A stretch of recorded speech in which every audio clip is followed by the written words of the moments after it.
everyone. Hello. Welcome to another edition of Blueprint. I am the host of Taboo Topic with my usual co-host, Ryan from Between the Lines. How are you, sir? Doing great. And you may have noticed, folks, we have a third guest. We have a third person for today's episode because, frankly, talking about the president is a complicated matter, and there's a reason why the founding fathers left it pretty vague in its language. So we figured, well, let's have a third person here to kind of help us out with today's conversation. Without further ado, A.K. Kamara, welcome to the show. How are you? Hey, what's going on, man? What's up, everybody? So thank you for having me, first and foremost. I love having meaningful, impactful conversations about the political realm, man. So thanks for having me on. Yeah, so I don't know how much you know about Blueprint or anything like that, but I guess for anyone who's new to the show as well, or new to the segment, special series, whatever you want to call it, more or less, it's like a miniature convention of constitutional convention, essentially. So instead of just kind of complaining about the problems and everything like that, we look at the problem itself, and then we discuss practical solutions. We can actually kind of give people a visual as far as like what would be an ideal form of government that we would like to have. So that best represents us anyway. So the first month actually went over Congress. That took about, 4 weeks, Ryan. I think the first episode was probably our longest one so far.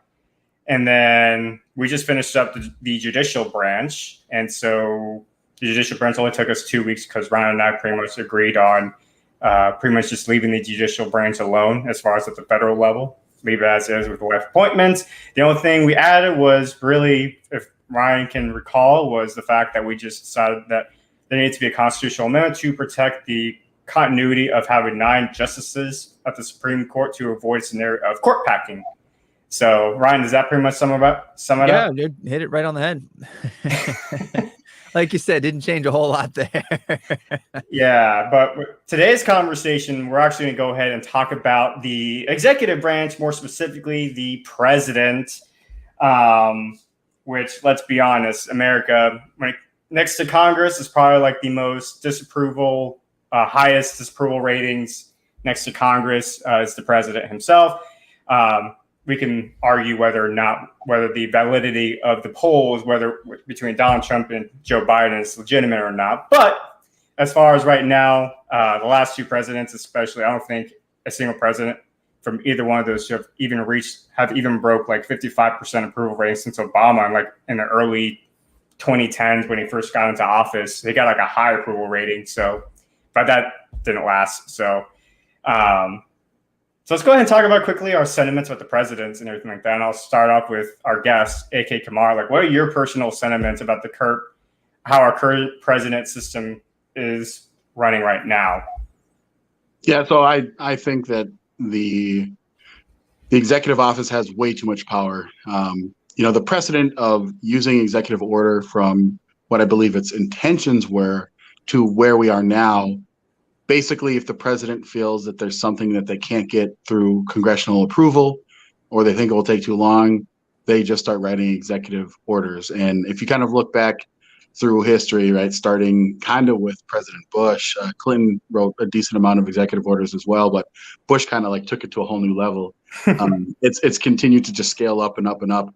And even Donald Trump, he did a lot of executive orders as well. And I just think it's too much power, man. I think that the reason that we have this system that we have where we can have checks and balances is important. It's fundamental to having a constitutional republic.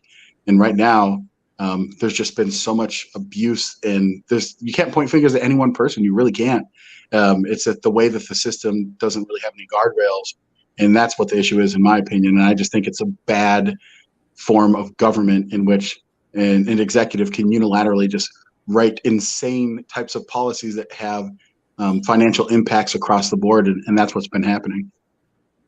Ryan, what are your thoughts? No, I agree. I have to amend a little bit of my statement from our last segment, which was, I know that President Obama was called the pen and phone president. He used a lot of executive orders, and I was looking at the numbers. I didn't dive too deeply into these, but from what I saw at a surface level cursory glance, Donald Trump did like 55 executive orders, which almost came up to par with just under President Obama's 2 terms. And then Joe Biden did 50 in the first 3 weeks. So we're just kind of blowing out, like AK was saying, what is that use? And I will say the hallmark of President Biden's administration, and him in particular with his executive orders, has been, I don't care whether it's constitutional, I'm going to do it, because there will be quote unquote net good, again determined by him, as the arbiter of truth there, before the courts can strike it down. You saw this when it came to the moratorium on evictions. You saw this with the forgiveness of student loan debts, which is just a transition of that student loan debt. And even if it gets struck down, you're already seeing that either the damage or the good has been done. And that's kind of where the executive orders are. It is important to note that they're not law, but they're treated as law. They're an interpretation of the law. And unless the states pass something to counteract it or the courts strike it down, again, takes time and consensus, it's going to be a law.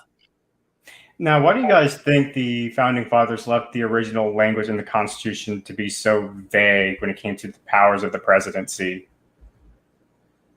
What are your personal sentiments? I'll take a jump at it first. So we do have an executive for a reason. There are certain things that the president has to have the authority to execute quickly and efficiently. So I think I think that when you think about the way that our system was set up and how our senators were originally elected by our House of Representatives, right?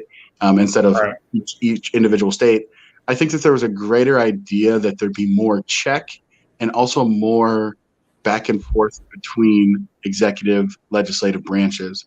So that's kind of why I think they left it vague. I was kind of looking at a few things, especially from Jefferson, talking about the powers of the executive, and then looking at writings from Madison. And they understood that the executive has to be able to do certain things, but within a narrow scope, because we didn't want another king. We didn't want a monarch. But I just don't think they foresaw that under the current structure, under the structure that they created, that we would have so much power that could accumulate, especially when you don't have pushback from the other house, from the other branch, from the legislative branch. So that's kind of my 2 cents, is that the original structure didn't give this much power, and kind of the first chink in that armor is when we moved the way that we elect our senators. I think that really took away a lot of power from the people and kind of gave more power to the controlling party. Yeah. Brian, what do you think? Well, AK took the words right out of my mouth. I can really only add to that. I think that where technology has advanced, I think that that's also changed it, and the way the political game has shifted, starting with like he mentioned, the way that we elect our senators, but also what do we think the job of each of these is, and that's really self-decreed, right? And so we're seeing that the president thinks, okay, well, Congress isn't getting anything done, instead of looking at why do we have such a close race between the two parties that were essentially gridlocked, and then how can we coalition build and make sure that we pass things that are more moderate, is instead, well, they elected me as president, therefore, instead of thinking maybe some people voted because they liked me just better than the other guy, but I was also a garbage choice, I clearly get to push through my whole agenda. And so they're then taking this as, well, I have to get something done. And then they also are politically motivated to. So coming up on a midterm, like there's a reason he waited until 10 weeks before midterm elections to do what he had campaigned on as a promise. And then just for the technological aspects, who gets to declare war? It's Congress. The president can send in troops for 30 days. And then at that point, if Congress doesn't declare war, then you're in violation. But what did President Obama do? He just bombed the hell out of Libya and other countries because he sent in drones. He's like, well, this isn't a declaration of war. So like technically they're just shifting the way that the power can be utilized and flying supposedly under the radar. But I really start to think we've pushed away not only the original intent of the Constitution, but also, you're kind of really declaring war if you're continuing to bomb countries. I mean, to an extent, it just depends on how you define war. So really, I think we've shifted and we've played semantical games in order to allow this power to continue to grow. And I also think there's a large level of apathy where people are like, as long as it doesn't affect me personally, right? Like I think part of the reason Donald Trump was so negatively reviewed was because he made it everybody else's problem. Like he was always on Twitter, he always made himself available. President Obama did a lot of things that were, lots of potential war crimes, same for Bush, but people don't pay attention to it, right? And I think that to us, it's like, as long as I don't hear about the captain of the ship, I don't care. I mean, that's fair. And that's something that, you guys brought up as far as once upon a time, when founding fathers had this conversation and everything like that. The anti-federalists, they were concerned about how our executive power anyway was concerned that it would become, based on how it's set up right now, it would become an elective monarch, an elective king. And and I guess pretty much all of us can agree that's what it's become at this point. It's an elective king with the amount of power it has. Actually, like there's an actual debate that it wasn't like a huge debate, but they actually debated in the Convention of States Constitutional Convention back in 1787 to decide whether or not they wanted to do a singular executive power versus a plural executive power, which for those who may not be aware, the difference between an executive and a plural system, let's use Texas, because Texas is the best example of a plural system where essentially you can have executive branches, and like imagine the executive branch, you have the governor, you have the lieutenant governor, you have the attorney general, right? Just think about those three positions. Instead of the governor appointing like the attorney general, the people actually elect the attorney general. So it's possible to have like a Republican governor while having like a Green Party attorney general, essentially. That's the difference between a plural executive power versus a singular executive power, where the singular executive power, the president would actually, or the governor, would have the power to appoint people in cabinet positions that best represents his values and his views. The founding fathers thought that would be too much of a problem, so they went with the singular executive power. And I'm assuming that all of us are probably on the same page as far as like, if there's going to be any changes, that's not one of those things we're going to change. Ryan, AK, what are your thoughts on that real quick? Yeah, I would Minnesota's the same way. So we have our constitutional officers, attorney general, secretary of state, state auditor, and lieutenant governor. They can be split, but most of the time they all kind of go with the same party. But Minnesota's interesting. We have not had a Republican attorney general since like the 70s, like 1970s. So even when all the other constitutional offices, governor, secretary of state, state auditor, they all switched to Republican or Democrat. Attorney general, for some weird reason, has maintained like in Democrat hands for a long time. And I do think that actually is something that, would be something to really talk about in regards to scaling back, because again, it adds an additional layer. I know that most of the time it's going to go with the way that the ticket goes. But if you really have a terrible candidate, and we know, okay, we have this president coming in, and there's a lot of, if you want to say, there's always a bunch of rumors, and people are writing stories about who's going to be in the new executive's cabinet, right? Like, who do you think they're going to pick for this? Who are they going to pick for this?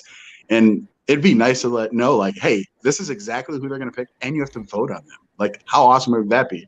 And I still get that at the end of the day, it's this conversation that goes back to how much power should an executive truly have.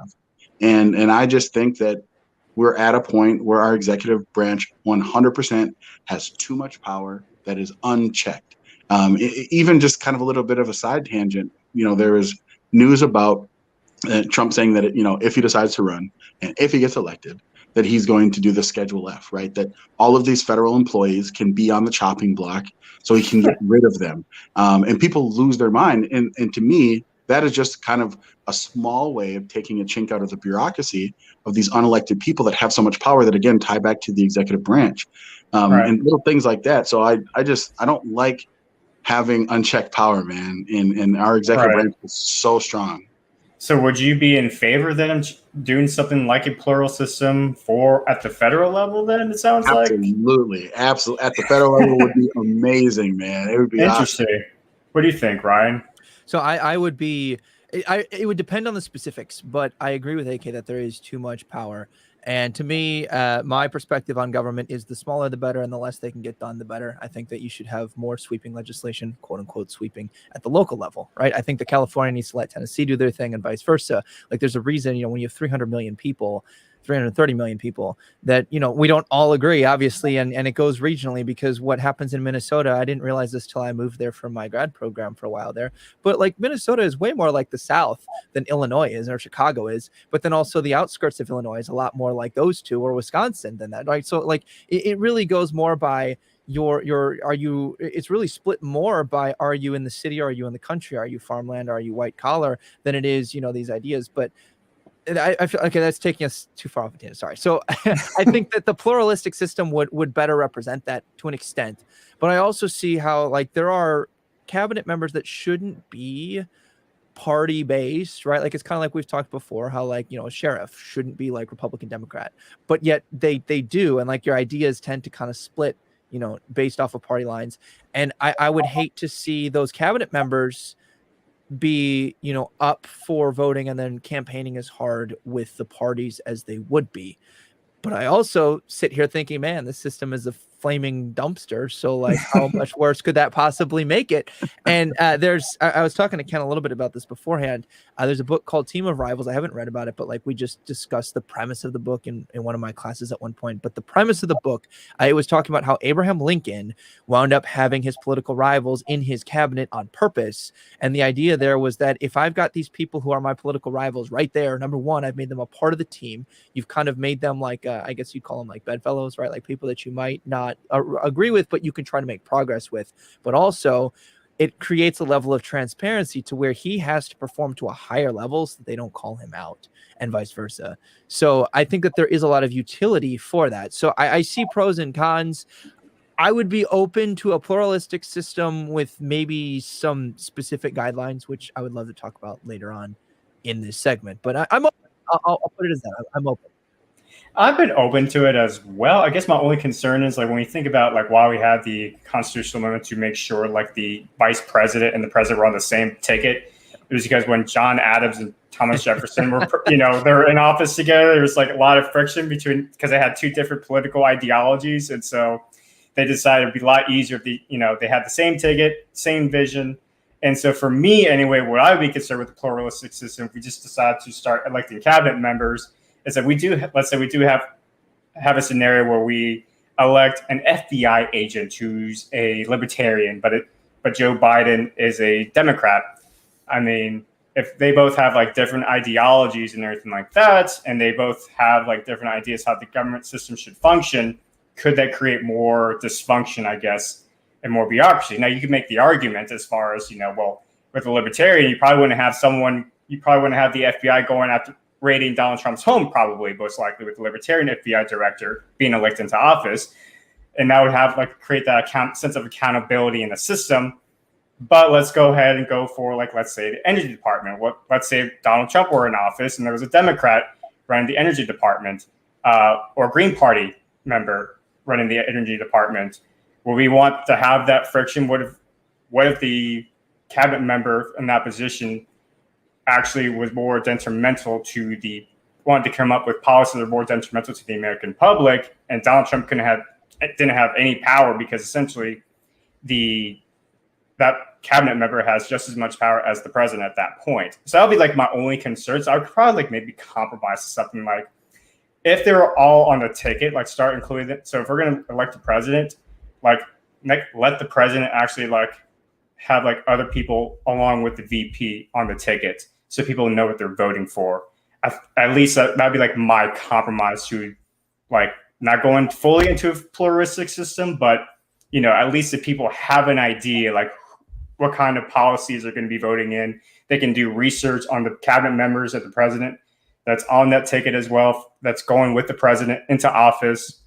And then if they get elected, there's no surprises. Okay, we know that this Joe Schmo, that's running the Department of Homeland Security, these are his beliefs. We voted for this guy along with the president in this ticket. So I don't know. What do you guys think? What are y'all's thoughts on that? Yeah, so I'll kind of, again, go back to the way that Minnesota's system is set up. Now, again, we're talking about a national system. Right.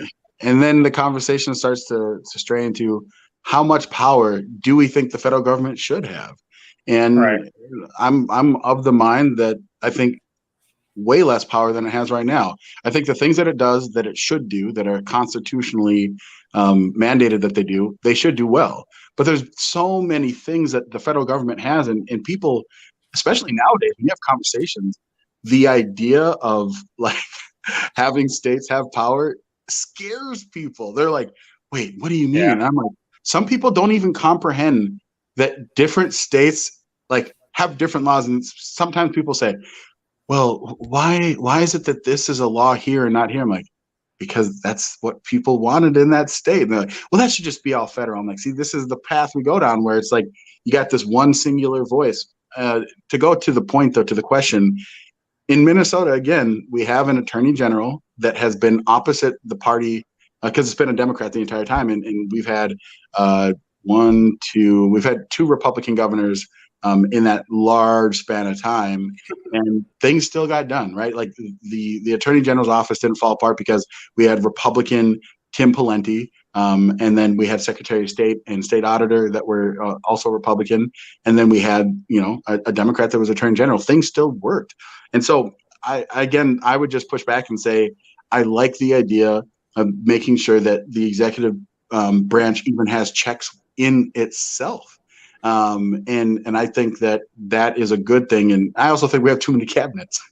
So maybe you pare back, how many departments there are and how many cabinet members there are. But again, this would require having a like you said, convention of the states and constitutional convention to change some things. But I just think that the more you can give opportunity to create less overarching power, I think that's important, because the executive branch, as the president, as the commander of the armed forces, like that is a lot of power. So it's like there's so many things that the president still would have power over that we want a commander in chief to have power over, but all these other things that he shouldn't actually, or she shouldn't actually have any power over, but they do right now. That's unchecked, in my opinion. And I think, again, this goes back to the idea of what do the people expect of their president? Because so when I took over as the director of the speech and debate union at Murray State, I was told by someone who used to oversee the team, her advice was, remember, you are the director. You don't have to do everything. You can delegate a lot of things. In fact, you do not have time, nor should you be doing everything, which means that when I was here before as the assistant director, I did all the coaching. Right. And that was what I was really, really good at. And now I'm more an administrative role. I think the president really should be scaled back to more of the overseer. And that would also eliminate the need for all of these executive orders for micromanaging type things just because he or she thinks it's a good idea. It's not your job. It's not your purview. Right. So I think that kind of what AK was saying, maybe scaling things down, maybe removing some of these branches or branches is in like all the cabinet members. But even branches like, OK, like do we need, the FBI director to be a partisan issue, right? Like I think right now, the people's biggest concern is that it seems like it is an actor that is just a thug on behalf of the president, particularly with recent events. And I think that if they were directly voted for by the people instead of appointed by the president, you would remove a lot of that perception. Now, is that good or bad? I don't know. And I'm not going to say it this second, but I think that, the more you allow people to directly vote on those things, the less they feel like it's a partisan hackery. But then you have a whole other slew of issues. I think it also depends. Are we talking about checks and balances where the president doesn't have unlimited power, but also the presidential office is above the rest of these, right? Because if you have a pluralistic system in which, all 20 cabinets have the same level of power, then no, we're not going to get anything done. Now, is that good or bad? I don't know. It really depends. Now, in a crisis, it's going to be bad. But as far as, the president being able to just levy executive orders that move $500 trillion of debt from one group of people to another, maybe that wouldn't be such a bad thing. It really depends on where you sit. So I think that, the way that we would schedule this out in this, thought experiment would really shift that. And I think to kind of go back to what you guys were saying a minute ago about putting people on the ticket, at least that level of transparency, if not letting them be directly voted for, right? If Donald Trump had a say, I'm putting these people and you vote for me, these are the people that I will be appointing. It is my appointment. I picked these people, but you have that transparent vote, because maybe I would shift my vote for the president if I knew who some of the cabinet members were. Same for Joe Biden. I'm really sorry to say this for people who think Pete Buttigieg was a great choice, but what were his qualifications to be, the position that he was put into for a cabinet membership? He was so bad as governor of Indiana, or mayor, whatever he was. Mayor Pete. Mayor Pete. Thank you. Mayor Pete. Domino's Pizza had to run a thing that they would use part of your funds to patch the roads because Mayor Pete couldn't handle that. How does that make him a good fit for something like transportation? It doesn't. Like literally his qualifications where he likes choo-choo trains and, he checks intersectional boxes. It's fine to have that representation. I'm not saying that that's a bad choice if that's what you want. But I can pretty well guarantee there were people who probably bit the bullet on Joe Biden because they didn't like Trump, who didn't think Pete Buttigieg represented them. Opening it up might shift the game a little bit and positively influence the way that they vote. I don't know. But also you have to think about as far as because we also believe that the way our system is set up anyway, like our system was meant for the people to mainly be concern themselves with state issues, not federal issues. Right. So if we actually open that up at the federal level, do we want people to go ahead? Do we want people to start putting more focus at the federal level by, focusing on like, all right, who's going to be running for attorney general at the federal level? Who's going to run for, Department of Transportation at the federal level? Or do we want to go ahead and continue to keep that within the states? Let the main focus remain in the states and let the federal government, leave that part alone so we can actually remain consistent as far as like we do believe that the people should concern more themselves with state and local issues. What do y'all think about that? Yeah, I believe that the intention of what you're talking about is good because you want everyone to focus back on the states. The problem is that the states don't have the power that they should. And so right. It's like if we can start from scratch and say like, let's build a system, and that's kind of what we're talking about, right? Then I would say if we could make sure that the states retain the power that they should have, then this conversation completely changes. It does. But that's right. That's not what's going on. And so it's kind of like having this discussion of is the fixes that we're wanting because the system right now is so broken in certain areas that these are the things that we would make sure that never impacted again. Because let's say we redo this whole thing, right? This Constitution of the United States, and we change a bunch of things, right? Would we be able to then still stop? Like, what stops could we put in that would stop the same trajectory to where we are today? And then you get back into this question, right? So I just think that it's a good stop to have, even putting aside the fact that people should focus more locally, because that's where the things that impact your everyday life, most of that comes from your local elected officials, right? Your county commissioners, your water commissioners, your ag commissioners, right? All these things. But I just think that from a federal perspective, if we don't have some way to make other parts of the executive branch accountable, I just think that you run back into the same problem eventually, because if the state's power gets knocked back down, this is just another check. Having a conversation about how do you make sure that the states retain the power that they should have is a whole other conversation, but nothing to do right now with the executive branch.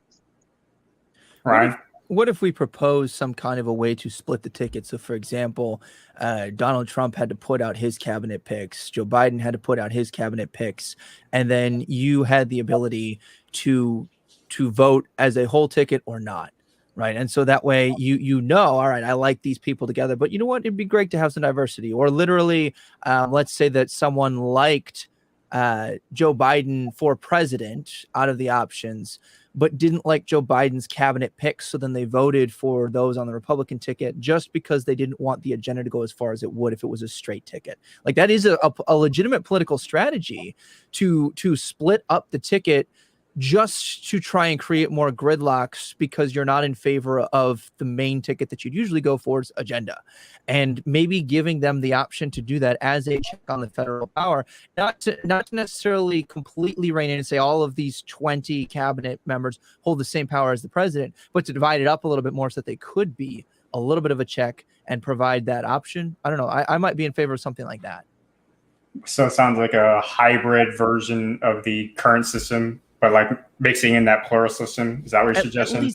At least giving the transparency of, I know exactly who X presidential candidate would be picking, and then they can't change it on me, right? Because a lot of times when we start getting closer to election day, presidents drop it as like a little tease, like, oh, I'm thinking about, this person just to try and, sweeten the pot a little bit for when you vote for them. And sometimes they do promise that.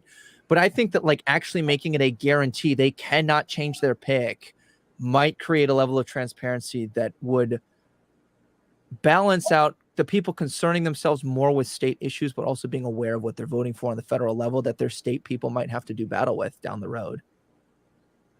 I can see myself compromising something like that, as long as we can guarantee that if the president actually were to win the office, like, he has to pick those cabinet positions. Like, he can't just say he's going to pick these cabinet positions for the sake of getting political points. Yep. And then once he wins office, he picks like someone completely different that fits more towards his agenda and everything like that. So if we can like guarantee something along those lines, I'd be in favor of that compromise. So the only I hear what both of you are saying.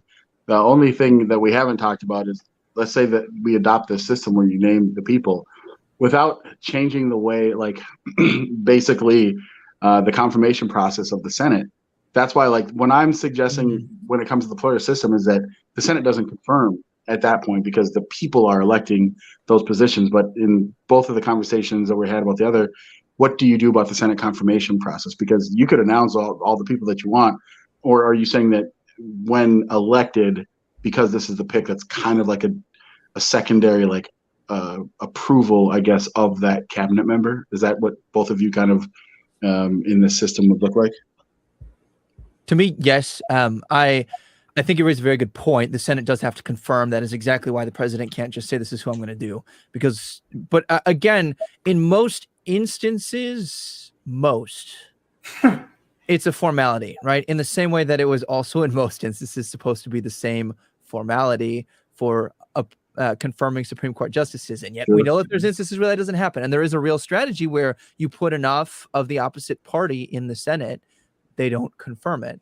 I think that making it so that they're just eliminated as that option would also eliminate a lot of the media fodder and a lot of the midterm campaigning fodder, because I feel like we shift from, instead of talking about what are the qualifications of X candidate, we shift to, those people are obstructing the presidential candidate's nomination. I feel like if we just made it to where you vote and those people are just in, we might eliminate that. So then pretty much just leaving the confirmation process to federal judges and Supreme Court justices then at that point? No, it would be like the ticket. So kind of like we voted for the president, we directly voted for those people as well. No, I'm talking about for the Senate, though. Like the Senate would only concern themselves then for like the federal judges and Supreme Court. Well, for confirmation, yeah, but also let's just assume that these little toddlers could now concern themselves with actually passing legislation instead of having to worry about doing one duty a year or every 4 years. Yeah, I'd be in favor of that if you want to add that to your notes. So yeah, I can add that. So that'll be our proposition. So you raised the problem, AK. Are you in favor of that kind of a solution? Yeah, so I guess I could be compelled, because it's not exactly what I want, but I could still be compelled to it. It's just ultimately I just don't trust that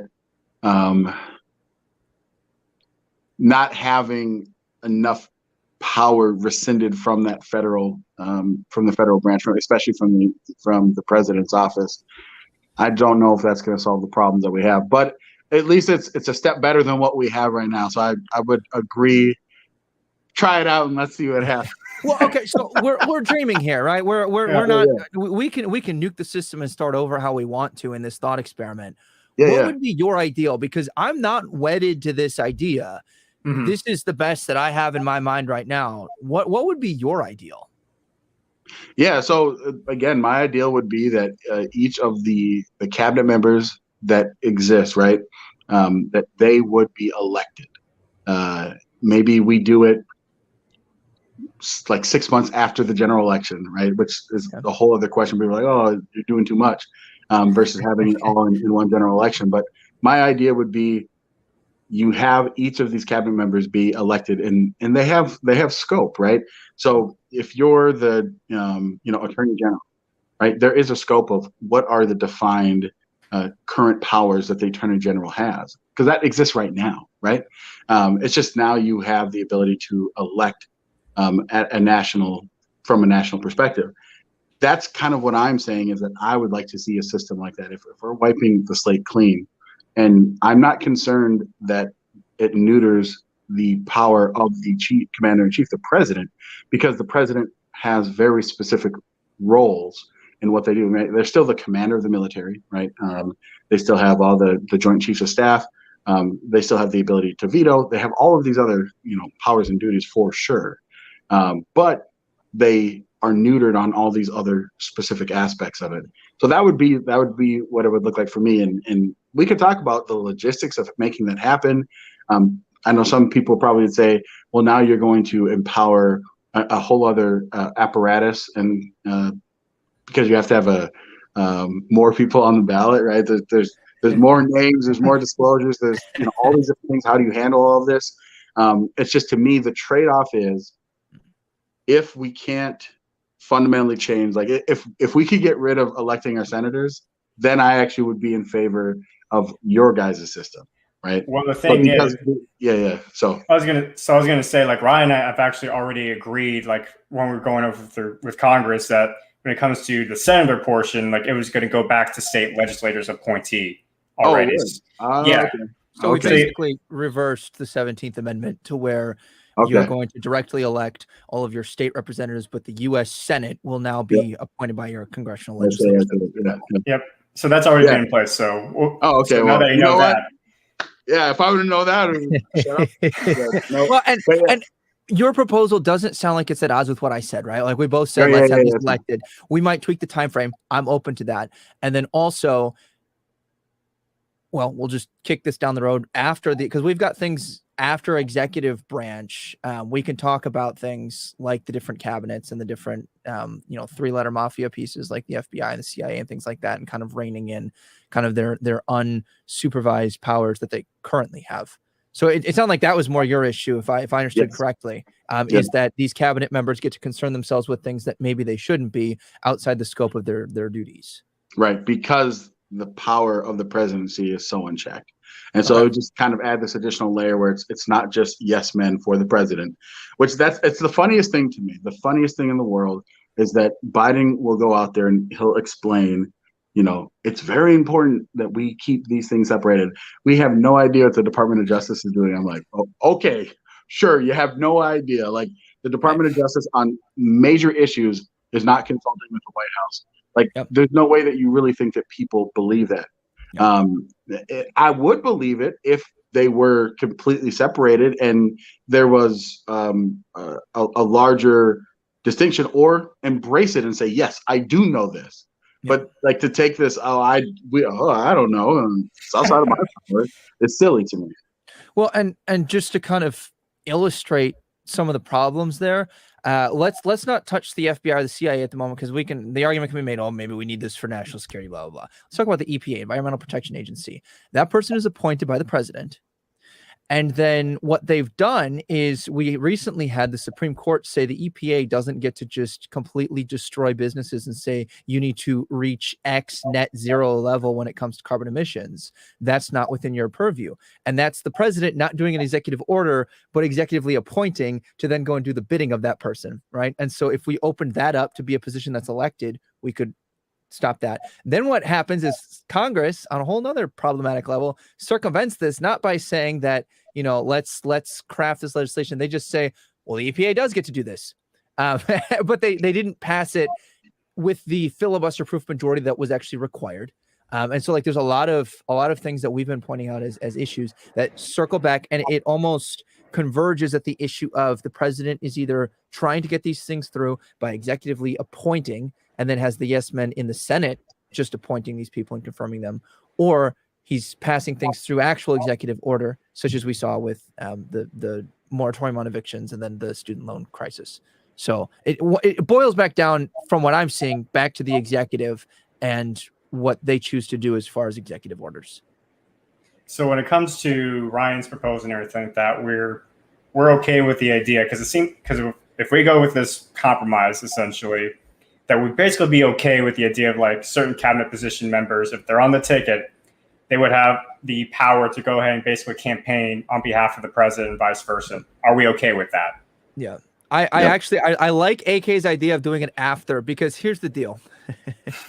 You get a lot of ignorant voters going out who are just like, yep, I always vote Republican, I always vote Democrat, and they don't think about these positions. So making it a special election afterwards means that you're only getting the people who you have the right to vote, but you have to take extra effort and you have to do your due diligence. And it's not just, well, I was right there to vote for the president, and then I'm like, I didn't read this, I just checked because it had a D next to their name.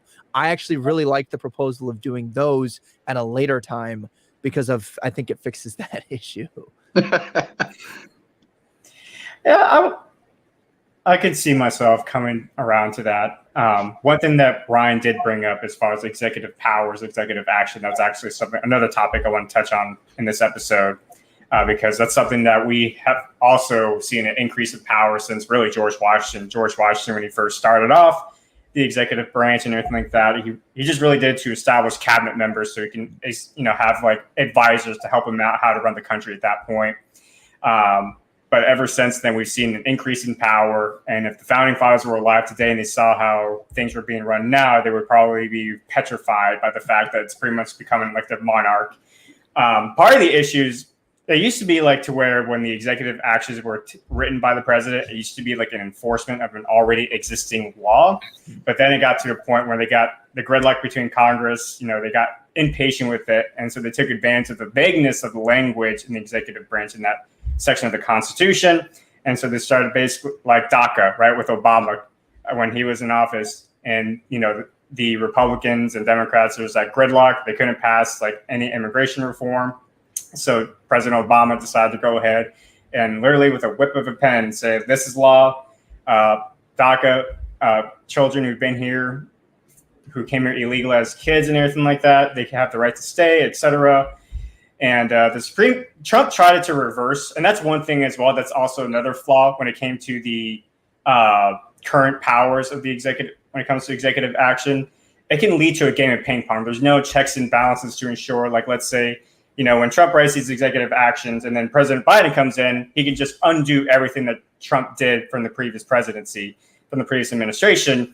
And we want to avoid a scenario of like that game of ping pong where, just because a different administration may take charge and they have a completely different ideology, they just can't go ahead and reverse the executive action that was passed. With that said, executive action should not be a law, and I think we're all in agreement with that. If anything, executive action should just be enforcement of the law. And so these are some proposals from my article, Substack, if you guys want to check it out and see the actual transcript. But these are some proposals I have written down here to kind of pretty much create more distinctions for the limits of an executive order. So really has to do with like the nature of an executive order. So the first point, my first proposal here is that the nature of an executive order can only be for the enforcement of existing laws passed by Congress. Any order that is in effect that has never been subject to debate or passage by Congress is thereby no longer valid. Based on the extent of these orders, the legal system has one presidential cycle of 4 years for full reversal. That's the first point. Second proposal, the nature of an executive order can also be used to enforce explicit constitutional manners and Supreme Court rulings. So let's go back to the Brown versus the Board of Education when Alabama did not want to go ahead and integrate the university system and everything like that. And then President Eisenhower sent the National Guard in to enforce the Supreme Court ruling. So that's what I would be protecting. The president could still do that. Third point, the nature of the reversal of an executive order can only be for causes that are not already in practice lawfully. So in other words, passed by Congress. If there's an executive order that Biden wrote in that's not actually a law that was passed by Congress, and Trump were to come back in office, he can undo that one because it's not even a law to begin with. So that would be the first check and power to ensure their game of ping pong is limited. Or for the practicality of the enforcement, allowing for a partial reversal unless it is deemed by the Supreme Court that a full reversal must take place. So let's say Biden came into office and he was actually for securing our borders, but he has like a more efficient way to build a wall faster and everything like that, versus like how the current executive action is already written by Donald Trump. He can do like a partial reversal to kind of like he can essentially amend the executive action, but he can't outright fully reverse to where they can't. They're not building a wall anymore. Like the wall still has to be built. The nature of the reversal is really more so like amending to where, like, again, maybe Biden has a better way, faster way to build a wall, or more economic way to build a wall to where it's like costing less taxpayer dollars, etc. He has a less racist way, apparently, of building a wall. I don't know how that happened. Anyways. Okay, can I ask you a question on one of your proposals, Ken? Yes, go ahead. I have one more after this. Okay, just going back to the first one with, it sounds like DACA would have been able to exist as an executive order under your proposal, because essentially what DACA did was it said, yeah, I'm mandating that none of these people, and Biden's kind of doing this too, are going to enforce federal laws that say you can't come into this country illegally. He's basically mandating that specific groups are left alone, which is why in part that was problematic. And there were other aspects to that, but it sounds like since you're giving permission for them to kind of adjust the way a law is enforced, it sounds like that would still be permissible under this, right? Because he can choose to change where the law is enforced and say, well, we're not going to do this against the Dreamers, and kind of shift. Well, there's no law that explicitly outlines that was passed by Congress that allows, people, undocumented aliens to remain in the country as of right now. So DACA would not even stand right now. Right. And he was saying that I get to carve out this amnesty. Right. But under my proposal, like Obama would not be able to do that because it's not even a law to begin with. It has to be passed. It has to be passed by Congress for anyone to do anything like that. So if Obama were to do something like DACA, it would have had to have gone through Congress and passed into law. And if Obama wants to enforce something like that, then at that point you would have the power. But because it was not passed by Congress originally, like DACA would not even be legal at that point. Okay. It would be. Go ahead. I was going to say a more recent example, specifically in Florida, was when Ron DeSantis removed one of the state prosecutors because the prosecutor said, I don't care that this is a law. I'm choosing not to enforce it. That's kind of what Obama did and what Biden did. So you're saying that this law would not allow them to say, I don't want to enforce the law. They can choose how a law is enforced, but they cannot elect to not enforce a part of a law. Correct. Okay. Just want to be sure. I'm good with that. Yep. You have anything? So, I was just going to say, I thought I understood what you were saying, Ken, and that made perfect sense to me because if there's a law that is, goes through the entire process and it becomes a bill, signed by the president and becomes law, you can't choose to say, I'm just not going to enforce this law. When you make a law, you have to enforce it, which brings down a whole other rabbit hole of when talking about social enforcement of laws and things like that. But yeah. You said you had one other point? Yeah, just one more point. And it has to do with the nature of the executive order cannot deny, and this is kind of really the result of COVID when we tried to suspend rights and everything like that. And so the nature of the executive order cannot deny nor suspend American citizens' right to basic rights of liberty, pursuit of happiness, and the Bill of Rights. So the executive action cannot even, the president has no power to suspend rights, even for a crisis or a pandemic or anything like that. So that would be my last check and balance when it comes to executive action. Now you guys have the floor as far as your own counter proposals and everything like that. You're the guest, AK, so go ahead and come up with, if you have any counter proposals, like in the ideal world for AK, if he was the king right now and said, this is what's going to change tomorrow, what would you propose? So I liked the majority of your proposals. The only one that I would push back on is in regards to how long the executive order can be in. And I understand that you don't want the back and forth, the ping pong action, but I actually do think that part is important because it's not a law, that it would 100% depend on who the executive is. And so anything that would have to potentially overstay that current executive's tenure, I think should go away automatically. And the only reason I suggest that, Minnesota, our governor, and I haven't looked into other states, so I don't know if this is how other governors, how their executive orders last. But in Minnesota, when our governor signs an executive order, it is done when they're no longer the governor. And so when the new governor comes in, it's all a blank slate. They can choose to re-up other executive orders that were passed, but it's completely if they don't re-up it, all the executive orders that the governor signed, they're donezo. And so I like that because again, it's another check. How many governors would be unelected because of an executive order that they signed? Probably not very many, but there might be some. And so I think I like that.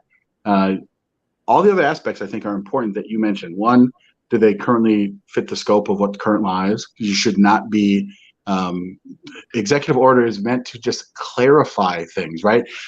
As dumb as it might sound, let's say that everyone in the FBI wears brown shirts. And you want to change them to be blue shirts. You sign an executive order so everyone knows that you're getting rid of these shirts, right? So it's that's actually the purpose of the executive orders, are supposed to help clarify things that are within the power of the executive branch. to just change things within the current function.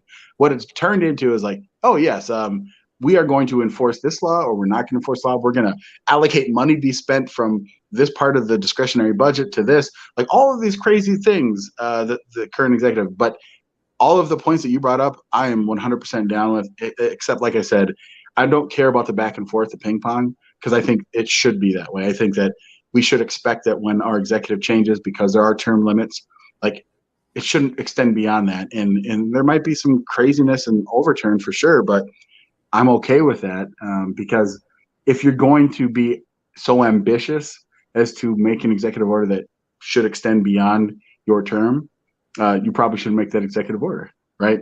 And it should be able to change. And so, that also brings another part of the conversation of when we have someone that's running, if there's some executive order that, the past 7 executives have carried forward, and you're like, I am not going to carry forward this executive order. And you're like, oh yeah, okay, I'm going to vote for this guy because of that too.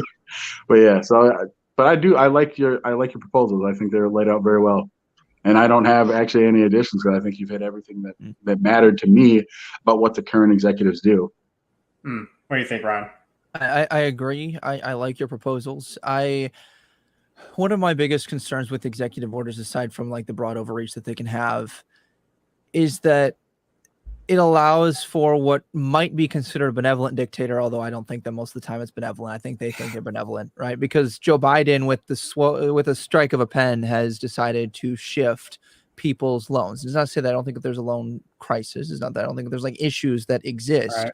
But anytime you can justify something, you then claim the moral high ground and you do it, right? And like you saw this with Abraham Lincoln with the Emancipation Proclamation. To be clear, I'm not saying that was a mistake. But on the other end of that spectrum, let's talk about FDR choosing to confiscate steel mill production during World War II. Was it necessary? Yeah, sure. But then he superseded people's constitutional rights by himself. And then same for sending, hybrid Americans, right? So to, I don't know if that's, I don't know what the collective term, but like you had the Italian Americans. We'll just call it multiracial American. There you go. Sorry. Multiracial. Still 100% American. But anyway, coming from different ethnic backgrounds, he basically got to send them to an internment camp for the quote unquote good of the people. And, I think that we saw this with Trump choosing to ban bump stocks and things like that, right? They can claim that there's a crisis. They don't even have the burden of proof. And again, it's not to say that some of these weren't at times of crisis, but that's often what I hear the argument is for. We need executive orders to fix issues in a time of crisis. We need decisive action. And I'm going to be honest, I think we need a united figurehead that provides a united front. I don't think that we need, outside of declaring war, a unilateral action, right? Like I think the president has the power to send the troops and then Congress gets to declare war. I think that in my mind, pretty much everything else can be left to individual responsibility in the states. I don't think that, sending FEMA, right, and relief and choosing where that is sent and when is fine because, again, it exists under current legislation. So to me, I think that what you've proposed there really eliminates my biggest concern, is that we have what they think is a benevolent dictator that gets to choose how to do these things. And I really just want to reduce the scope. And I think you do that, especially because with the last two, right? It needs to be explicitly lined out in the Constitution. You can't say, well, I get to limit Second Amendment rights because I can claim that it will reduce, this thing by this amount. It doesn't matter. Through Congress, like it really limits it, and I really liked that. So let me push back. Let me go back to the game of ping pong that AK brought up, because that's a valid point as far as the idea that when the president leaves, that should be the end of the executive power, executive action. The president that comes in afterwards should have the power and everything like that. I understand your perspective and everything like that. At the same time, though, I feel like my proposal kind of still allows room for that. Like, if let's say the executive power left by the previous president is not a law already in practice passed by Congress first, the next president could still reverse that if he wanted to at that point. And the Supreme Court, the Supreme Court, if the president, let's say the previous president decides, they write the executive action, it's not even a law that was passed by Congress, and the next president comes in and wants to continue enforcing that law.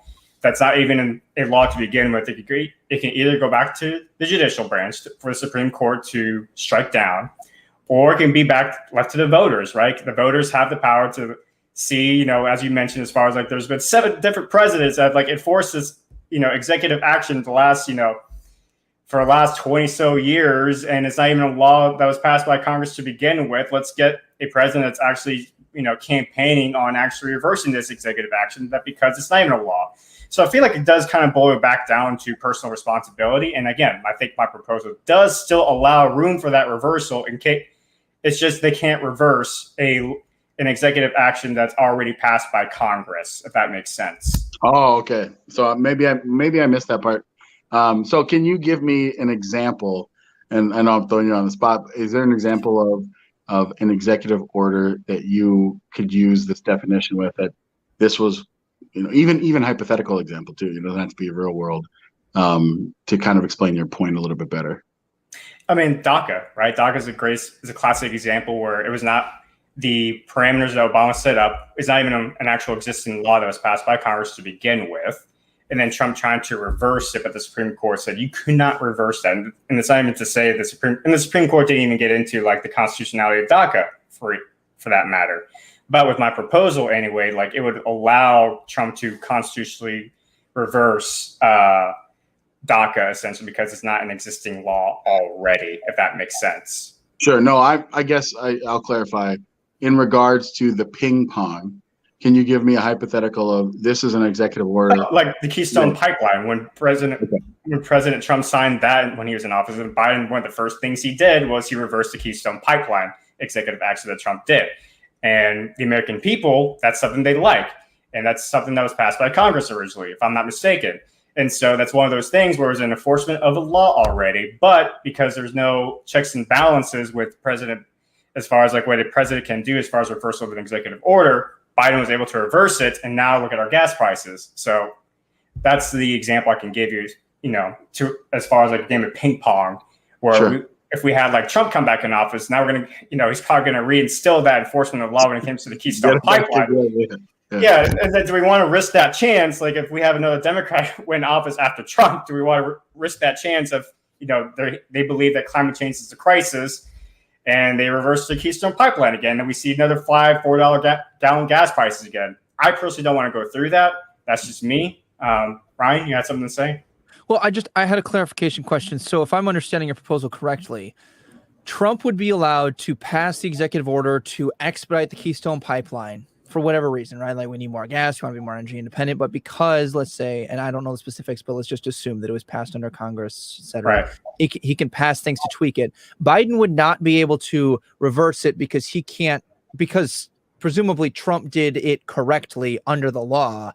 Biden can't come in and reverse something like that because we default, if we need to the law that was passed, right? He can't say you no longer get to expedite. Is that correct? And the only way that Biden could reverse, the only way he could tweak that executive action by Trump is if it's actually enforcing the law itself. So he can't amend the executive action if he wanted to where, like, let's say the Keystone Pipeline went through Mexico, for example, right? Hypothetically, if he wanted to. But he can't outright fully reverse the Keystone Pipeline executive action because it fits his own agenda when it's already an existing practicing law in place, if that makes sense. Now, under AK's proposal, which I did like where you were going with this, where everything resets, kind of following the Minnesota. I think what would make that difficult is for someone who agrees with Trump's executive order they're not going to like that it's reversed because Biden's not going to renew it. But I mean, I think that's going to, split along party lines. So I kind of like where it creates a level of transparency where the president can't BS the way through things, right? Like Biden can't reverse Trump's executive order to limit the price, cap the price on insulin, and then do another executive order that says, guess what, guys? I just capped the price of insulin. So I think that because he would literally have to say, I'm reviving President Trump's previous executive order to do this, or they could just pass it off as I'm doing this, and you just had to pay attention. But I like that it makes it so that you can't continue what might be considered more negative things and slip it under the radar, right? Like we saw, Kids in Cages was pinned on Trump. That goes back to Bill Clinton, right? Like, so it's like you can't just perpetuate these executive orders and be in favor of them and then be like, oh, I had no idea. So I do like that portion of it. And I mean, I'd be open to like a compromise to go with AK's point as far as like maybe after have like a time period, like maybe after one has to be after one presidential cycle after the previous president left before they can actually reverse the executive action. I'd be open to a compromise like that. But I do like my parameter as far as like the president just can't come in and play and start the game of ping pong and reverse the executive action of the Keystone Pipeline right out of the gate. And then afterwards, if we have Trump run again in office, the executive action comes back. So I'll be open to a compromise though, as far as, allowing that nuance to, they can't reverse the executive action assuming office right afterwards, unless it's within those parameters. But if we allow it to where like after one presidential cycle goes through, then we can go ahead and allow for that, reversal to take place if the president wanted to at that point. I don't know. What do y'all think about that kind of compromise? Yeah, so in your hypothetical, here's how I hear it playing out. So let's stay on this pipeline, assuming all things that we know about it and then we said about it so far remain true. So President Trump gets in, says Congress already voted on this, but we're just going to speed this up because, again, it's already been passed. We're going to speed it up. Maybe we're going to use X, Y, and Z to expedite this process. Biden gets in. Because Congress hasn't changed anything, Biden can't stop it. But let's say that Congress does vote and they change it and they say, yep, we're not going to do XL anymore. Then Biden can write a new executive order saying we're going to, and let's just say that the law says that we're going to end it, but they don't have specifics or timeline. And Biden says, here's my executive order. We're going to halt this thing immediately, X, Y, and Z. So I actually think that in that hypothetical, using that framework, that actually makes sense because all of those parts happening in that way, I think are very difficult, which is a good thing. Like things should be difficult, right? It shouldn't be super easy to do things. So I actually do like that concept. If that's how the process works, right? That you just can't willy-nilly, because what has happened is that this is what Congress did. Biden came in and said, I don't care. It is my purview as the executive that we're going to stop these things from happening. We're going to put a moratorium on offshore drilling. We're going to put a moratorium on the amount of leases that we have on federal lands, like all of these different things that, again, might be in the purview of the Bureau of Land Management and things like that. But if Congress already said this is what's happened and the president before said, we're ending these moratoriums like Trump did, right? He got rid of a lot of these moratoriums, that is what is under the current apparatus. So under those guidelines, I would kind of amend that maybe they don't have to end at the end of each term, but as long as that's the case, right? It does stop the ping pong, but for good reason. The reason it stops the ping pong is because you can't just arbitrarily, basically bypass Congress, and that's my issue.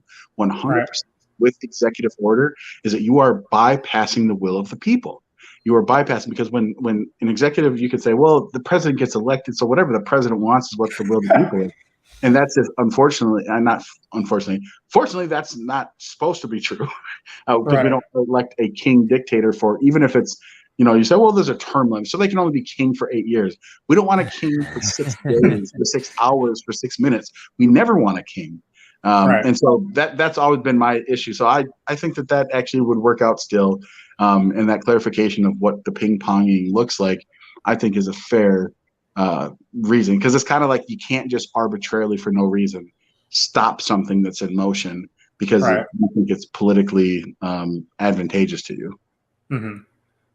What if we put in the notion that so long as the president, let's say presumably, falls within the scope that we've set, those parameters, right? He can't just arbitrarily reverse things. They can't just choose to cut against and execute what they're claiming is the will of the people. Trump, with the pipeline example, because of the way that it's set up with Congress, it would continue.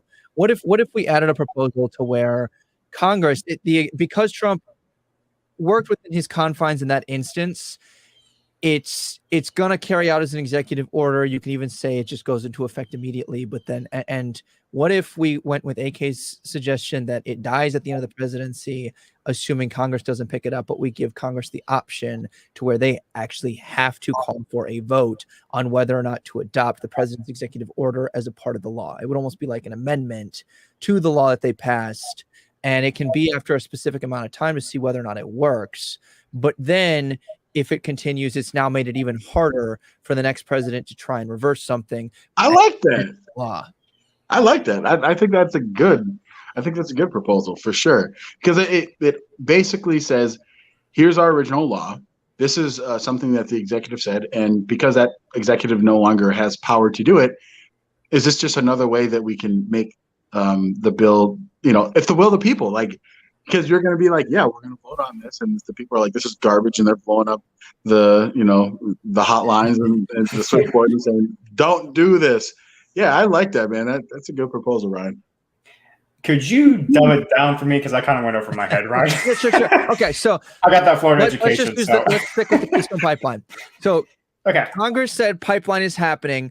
Trump says, here's some ways we're going to expedite this. I've laid out these things for the executive orders, and this is how it's going to work, right? Okay. And it happens to be working. And then let's say, I don't know, within 6 months, within 12 months, Congress has to vote on whether Trump's executive order becomes a new adaptation of their law that they passed, which then codifies it as the law. So for example, it's like, all right, we're taking the pipeline these directions. There's these guidelines under here because he has the ability to execute. We're having this many jobs created here. We'll allocate this much of the budget, and then if Congress doesn't do that, it automatically dies when Joe Biden reverts to Congress's original law of the pipeline has to happen.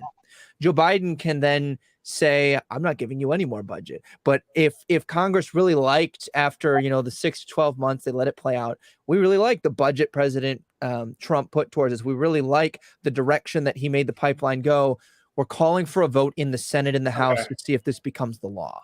Okay, I'm following. I actually like that idea. Now that I understand what you're saying, okay. I actually understand. I really like that proposal, that little compromise there. Because it does force Congress to do their job again, essentially, too. Exactly.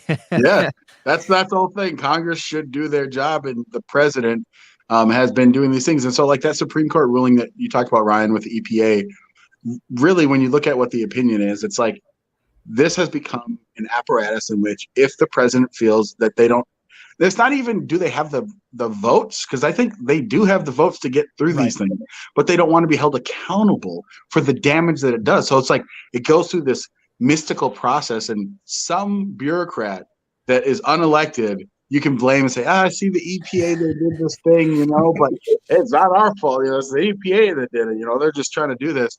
And the Supreme Court said, yeah, you can't do that. You can't just de facto give this power of large power to regulate things through the Clean Air Act that Congress passed, which has a very narrow scope. And now you are adding things that were not in the Clean Air Act, saying, well, this falls into it. Like when we're talking about carbon, we're talking about these different things, talking even about particulate. I can't remember, it's like the parts per million in regards to the ozone. Like, so you can restrict all of these industries and put all these standards. It's like, no, you cannot. That is not within your purview. That is not within your power. If you want to do that, go ahead and amend the Clean Air Act or pass a new Clean Air Act and then sign that into law. And so that's ultimately what it gets back at to, is the will of the people, man. It's that simple, because that's how constitutional republics work.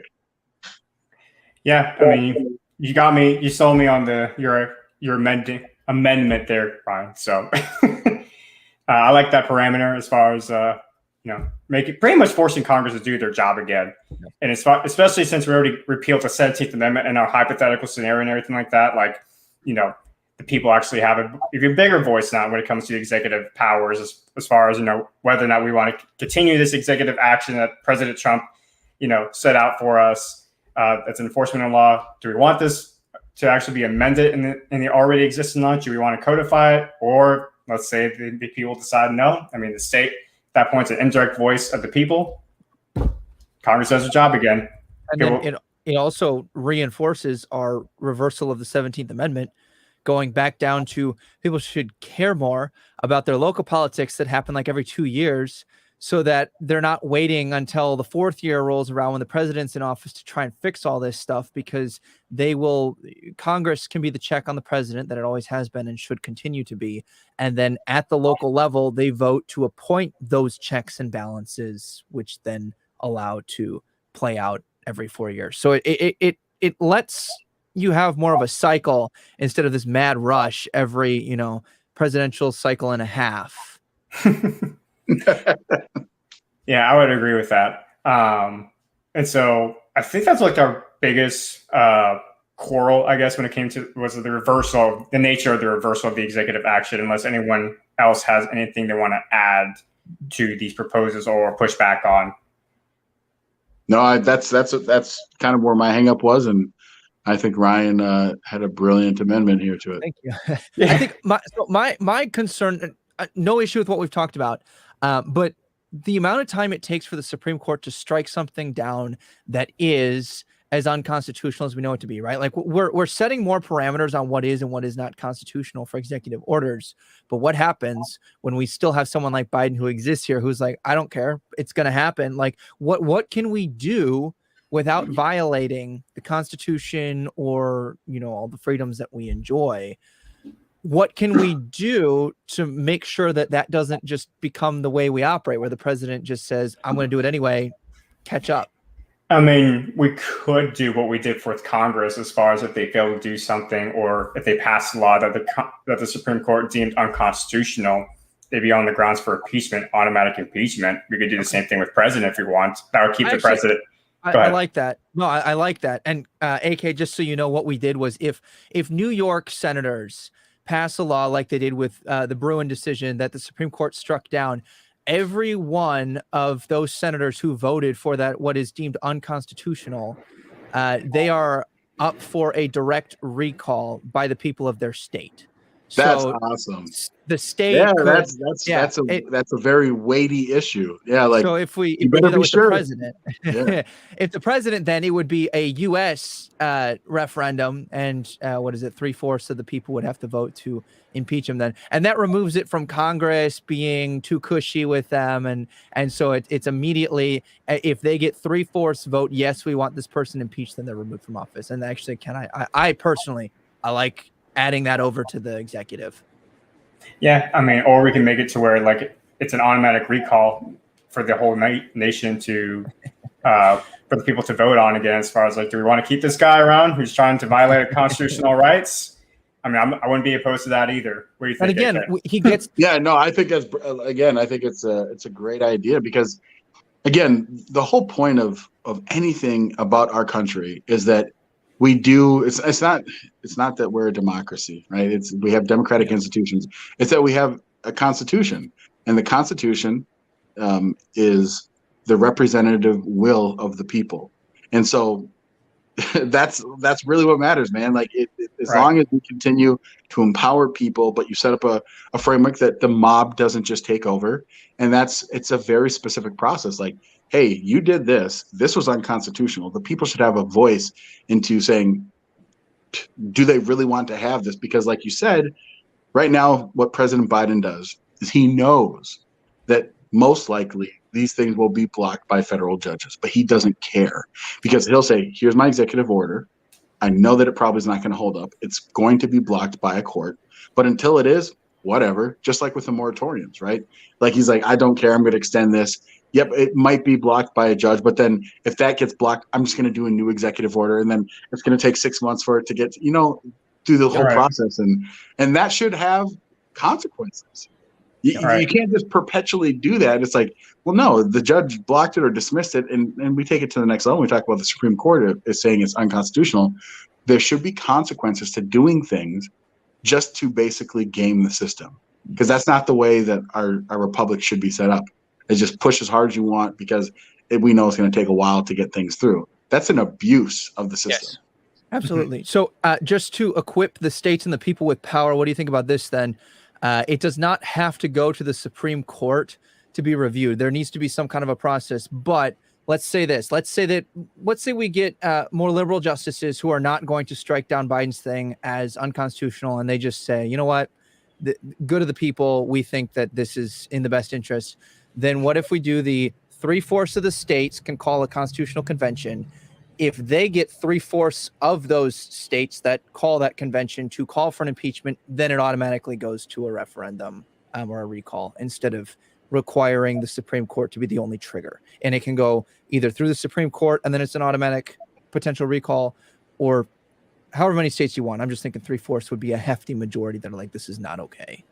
Yeah, I like that. No, I think that'd be, again, and anything that continues to give power to the people that takes away power from this partisan garbage. Because, like, let's be honest, this is the conversation that we've kind of avoided. I'm a Republican, I am, but I also know that having so much power with one party creates these monsters. And the funny thing is that I've been a Republican, involved in the Republican Party since 2006, okay, in the state of Minnesota. And I've done stuff at the federal level as well.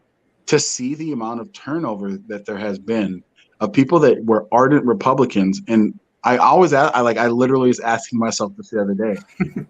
I was the chair of the Minnesota College Republicans, okay, and I had aspirations to be the national chair of the College Republicans, which it's basically you're running a 527 out of DC, and you're lobbying to try and get money to try and help Republican candidates get endorsed. There's a lot of power and a lot of money involved in that.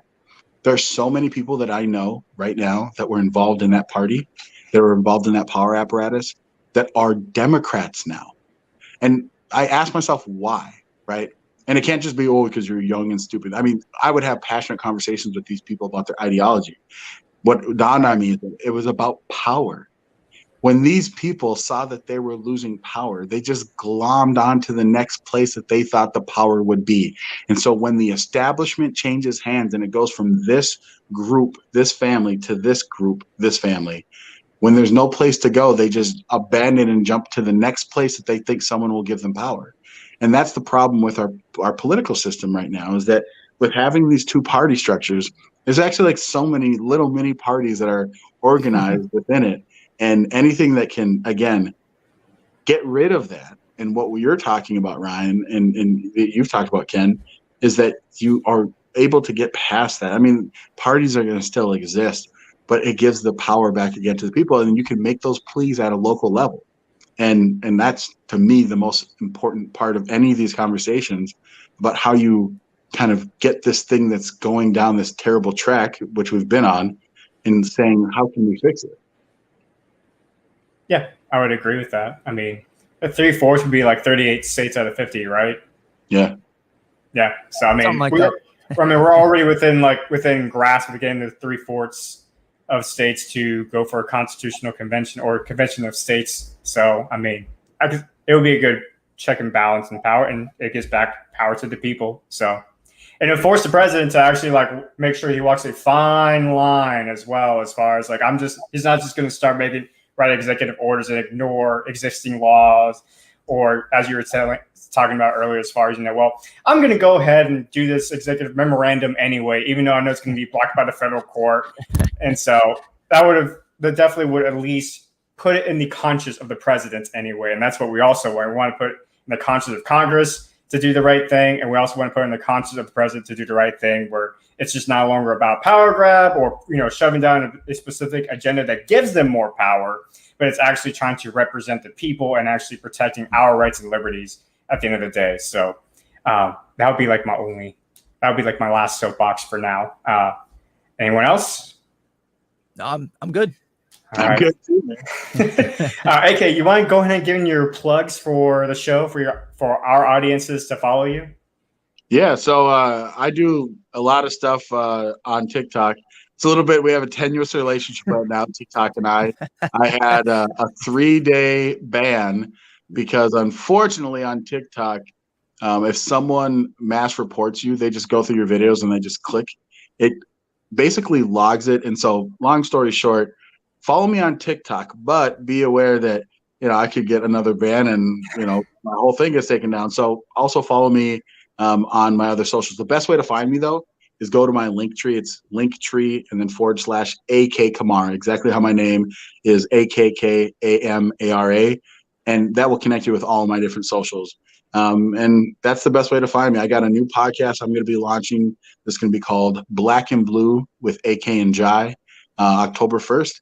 And it's going to be about having meaningful conversations about people that get beat up in the public. And also my co-host is Black, just like me. And he's also law enforcement, so it's Black and Blue. But also, I love it. That's a great name. I love that. It's a great thing. So yeah, stay connected with me there, and watch my content. It's funny because I don't make spicy content. Like I have funny humor stuff that I do, but like I try and keep things like, here's my reason, here's my, here's the data, here's the story, here's my opinion for sure. I completely interject, but I try and be above board, and I still like was getting slammed, man. But hey, you know what? My following's still growing. I've grown like 3,000 followers since I got banned, and now I'm back, and I was able to finally put up a video. But yeah. I mean, I'll be in the link. Yeah, I was going to say, Ryan. Go ahead, Ryan. Sorry. No, it's not. I'm sorry. The one difficult thing about not being in person is like it's very difficult to coordinate your interjections. But Ken and I getting closer. One mind. I always link the stuff below, so your link tree will be down in the description on both the live stream video as well as any of the podcast versions. So we've got. Thanks, brother. And make it as easy as possible. And of course, folks, make sure you hit the like button, smash the subscribe button, hit the notification bell. Even though most of us don't hit the notification bell, please, at least for Ryan and I's own ego and self-esteem, hit the notification bell. All right. With that said, folks, Ryan. Before I close, we got to do a shout out for the music. Yes, I forgot. My friend Devin Farley, thank you for the introduction music, and we'll get into the ticker eventually, so we don't have to always call you out every single time. But shout out to you. Credit that the soundtrack is from him. And with that said, Ryan, take it away. All right. Remember, you can find us all on Spotify, Apple, YouTube, Twitch, and Google Podcasts. And if you follow us on our social medias at Between the Liars and at Kenjin_Express, and then all of AK's Linktree stuff, we'll keep you posted on when we go live and what we're covering and what guests we'll have. So love to have you join us. Like Ken said, smash the like and subscribe. And if you enjoy this show, consider giving us a 5-star review. Help us. My New Year's resolution between now and next New Year's is to be at the top of the Apple charts. So remember, you can help us envision a smaller, better, more accountable government. And that starts with the blueprint. We'll catch you here next week.